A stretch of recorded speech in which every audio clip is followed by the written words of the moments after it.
Sir வணக்கம் sir. மேலே Nissan car ஒன்று போட்டிருப்பேன். 2 ஏர் பேக்கு, ஃபுல் ஆப்ஷன் வண்டி, பவர் விண்டோ, பவர் ஸ்டியரிங்கு எல்லாம் இருக்கு.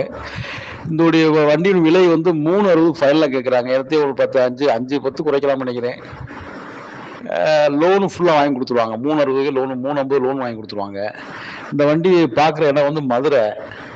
2 ஓனரு. அரிசி புக்கும் போட்டு விட்ருக்கேன் பாருங்கள். இன்சூரன்ஸும் போட்டிருக்கேன். மதுரையில் பார்க்கணும். 93 45 925 407 இந்த நம்பரை கான்டெக்ட் பண்ணிங்கன்னா வண்டியை போய் காமிச்சு முடிச்சு விட்டுலாம் சார். நன்றி, வணக்கம் சார். வணக்கம் சார். மேலே நிசான் கார் ஒன்று போட்டிருப்பேன். 2 ஏர் பேக்கு, ஃபுல் ஆப்ஷன் வண்டி, பவர் விண்டோ, பவர் ஸ்டியரிங்கு எல்லாம் இருக்கு. இதோடைய வண்டியின் விலை வந்து 360 ஃபைனலாக கேட்குறாங்க. இடத்தையும் ஒரு 10 5 10 குறைக்கலாம்னு நினைக்கிறேன். லோனு ஃபுல்லாக வாங்கி கொடுத்துருவாங்க. 360 லோனு 350 லோன் வாங்கி கொடுத்துருவாங்க. இந்த வண்டி பார்க்குற இடம் வந்து மதுரை. 2 ஓனரு. அரிசி புக்கும் போட்டு விட்ருக்கேன் பாருங்கள். இன்சூரன்ஸும் போட்டிருக்கேன்.